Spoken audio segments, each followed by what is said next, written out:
If African Guyanese have land, what can they do with it? There's so much that we can do. First of all, you are hearing the noise that jobs are not being created by this current government. And most people don't realize the reason why. We've put $32 billion in the last 22 months in Gaisuku, a loss-making opportunity, a loss-making business. If that money, if Gaisuku was making money, we could have used that $32 billion to create jobs for our youth, to diversify our villages, to improve our health and education. But to your specific question, if we have land, we can create our own jobs.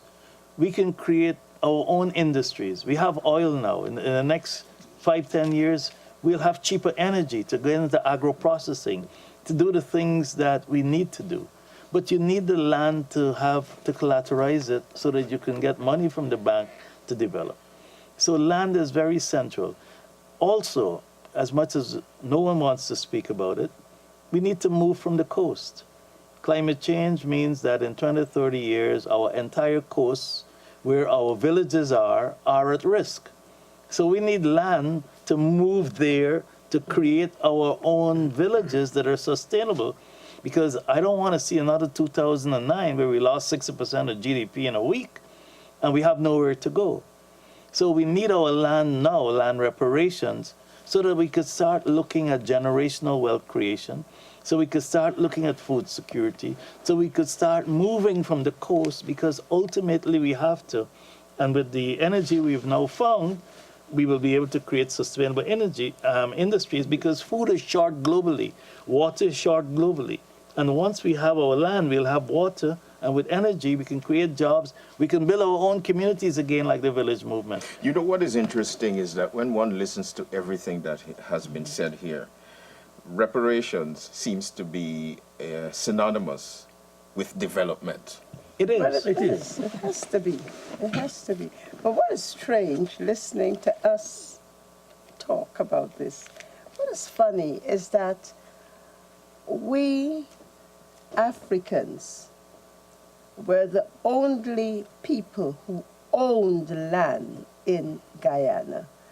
The plantations that when they brought us, that they had us on, they were leasing the lands from the crown.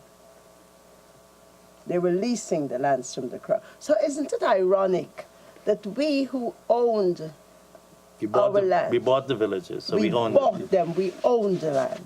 First to own. And we are now having to ask for our ancestral lands that were systematically taken from us. Paddleville, that's BV's land. Systematically taken from us. Okay. We will entertain a few calls.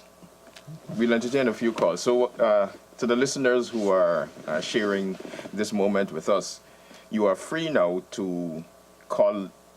I think the numbers are going to be put up on the screen for yourselves to become a part of the discussion, even as we continue to discuss. Let me just tease them a little. There's a famous song that we all love that says, "Not a blade of grass, not one caress." Now we as Africans are saying we have to retain and reclaim our blade of grass from the people who've been taking it from us.